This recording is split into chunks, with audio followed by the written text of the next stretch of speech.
Hello! C'est la première vidéo que je tourne une fois que j'ai accouché, en tout cas pour YouTube. Ça y est, enfin, c'était très long. La vidéo que je vous ai sortie la semaine dernière, c'était mon in and out d'août. Et je n'avais toujours pas accouché lorsque je l'ai tourné, c'était un calvaire. Il a presque attendu fin septembre pour sortir. C'était très long, mais c'est fait. Là, aujourd'hui, je vais vous parler des sorties de novembre. Donc j'en ai regardé quelques-unes. Il n'y en a pas énormément non plus qui m'intéressent. Peut-être parce que j'ai clairement moins le temps de lire, même si j'y arrive quand même encore un petit peu, mais vraiment mon rythme de lecture a largement ralenti. Je vous tourne cette vidéo on est le 17 ou le 18? Le 17 octobre et je n'ai lu que 2 livres. Bon, j'en ai acheté qu'un, donc en soi ça va. En tout cas, en octobre, ma palle descendra. Ce qui ne sera clairement pas le cas pour mon in and out de septembre que je m'apprête à tourner juste après. Vous verrez ça dans les semaines qui arrivent. Comme toujours, n'hésitez pas à vous abonner, à liker la vidéo et à me mettre en commentaire les sorties qui vous intéressent le plus. Moi j'en ai repéré pas mal, soit ce sont des rééditions, soit ce sont des suites de sagas que j'ai déjà lues, soit ce sont des one-shots. La première sortie que j'ai repérée, c'est le 4 novembre avec Les Arcanes du Mal de Sacha Morage qui va sortir dans la maison d'édition Plume Blanche. Alicia n'est qu'une simple mortelle, contrairement à sa mère qui a la capacité de voir, avec un grand V. Déjà qu'elle sert de réserve de sang à sa génitrice, sa vie se complique encore plus lorsqu'elle est acceptée dans l'école de magie dans laquelle elle a postulé. De par sa condition humaine, en fait, elle ne voit pas les pièges mortels qui se dressent devant elle. Sa seule capacité à survivre réside dans un jeu de tarot avec lequel elle tire des cartes assez fréquemment et qui lui donne certains pouvoirs. Le problème, c'est qu'à chaque fois qu'elle s'en sert, elle ne réalise pas que le jeu s'immisce un peu plus dans son esprit et qu'elle est en train de jouer avec des forces maléfiques. C'est une Dark Academia young adulte avec de la magie, des divinités et bien évidemment un jeu de tarot. La première réédition qui me fait très envie, c'est une réédition jeunesse qui sortira le 5 novembre, Les Mémoires de la Forêt, donc en édition collector. Archibald tient une librairie dans la forêt de Belle-Écorce. Là-bas, tout le monde peut y déposer les livres qu'ils écrivent en espérant qu'ils soient vendus. Et donc, c'est à chaque fois un seul exemplaire qui est déposé dans la librairie. Ferdinand, lui, c'est une taupe qui perd petit à petit ses souvenirs. Et donc, pour se remémorer de sa vie, il décide d'aller dans la librairie pour récupérer l'ouvrage dans lequel il a écrit tous ses souvenirs. Le problème, c'est qu'il y a un client qui vient de partir avec et donc Archibald et Ferdinand vont, grâce à des photos anciennes, essayer de retracer le passage de cet acheteur et de retrouver les mémoires de Ferdinand. C'est une aventure jeunesse qui va aborder le thème de l'Alzheimer. J'en entends que du bien. Je ne l'ai jamais lu. J'ai à un moment donné voulu me le procurer, mais il était en rupture de stock parce qu'il n'était plus réimprimé. Je crois que maintenant il est redisponible en édition brochée.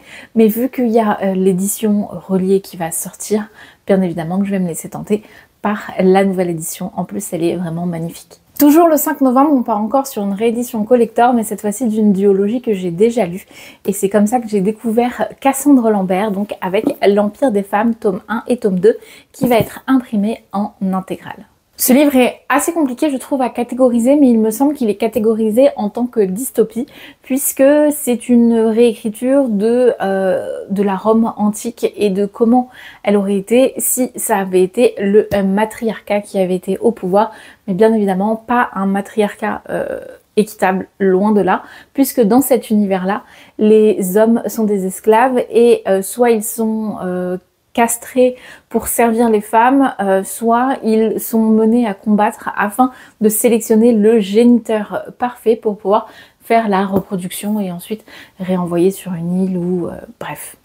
Voilà, ils ne vivent pas avec les femmes, en tout cas tant qu'ils sont en capacité de reproduire. Sauf que du coup dans cet univers vous avez Adonia qui est la fille d'une très grande femme dans ce matriarcat qui est en âge de se reproduire et donc il doit choisir son favori dans les prochains jeux qui permettront de sélectionner les meilleurs mâles pour faire les meilleurs enfants. En parallèle, vous allez suivre l'histoire d'Hélios qui lui est un homme qui est emmené justement dans ces jeux et dans cette arène et qui va tout faire pour survivre afin de ne pas mourir dans tous ces jeux qui sont plutôt macabres. Il y a énormément de dénonciations pour l'oppression, pour les inégalités des sexes, parce que même quand c'est inversé, ça reste dénonciable. Et il y a quand même une plaidoirie pour la liberté qui est extrêmement bien menée. J'ai adoré cette duologie. J'ai préféré quand même le tome 1, même si le tome 2, il y a un personnage que je n'aimais pas du tout dans le tome 1, qui relève clairement le niveau et qui m'a fait apprécier fortement ce deuxième tome. Si vous ne connaissez pas La Plume de Cassandre Lambert, je vous le conseille fortement. En plus, dans la maison d'édition Didier Jeunesse, c'est là-bas où elle écrit tous ses livres, ou en tout cas une bonne partie. Tous les livres que j'ai lus d'elle, je les ai fortement appréciés. Là, j'ai la duologie Atalante à finir également.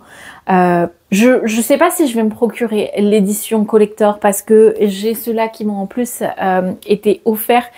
C'est mes premiers, enfin c'est pas vraiment des services de presse parce que c'est quelqu'un qui travaille dans la maison d'édition qui me les a gentiment envoyés. Je sais qu'elle va passer par ici et qu'elle va sûrement mettre un commentaire.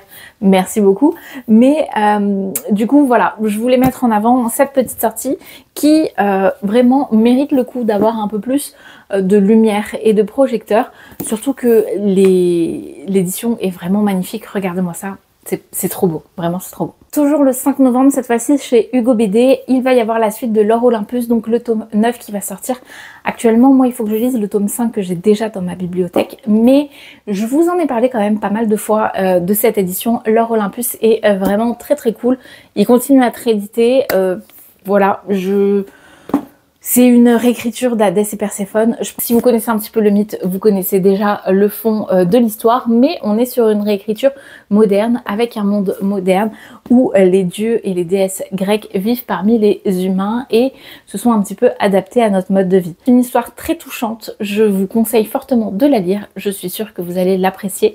J'ai déjà convaincu quelques personnes de s'acheter le livre, je le sais, et j'attends son retour avec impatience. Ensuite, il me reste que 2 livres à vous présenter, mais c'est les 2 livres les plus attendus. En tout cas, ceux que j'attends le plus. Surtout celui-ci où c'est mon coup de cœur, mais vraiment un coup de cœur phénoménal. J'ai convaincu énormément de personnes à les lire. J'ai offert les livres à pas mal de personnes également. Et je continuerai à faire ma propagande dessus à chaque fois que l'occasion me viendra d'en parler sur cette chaîne YouTube. Je parle bien évidemment de L'Empire du Vampire de J. Christophe. Donc le 6 novembre je crois, c'est ça, très très vite.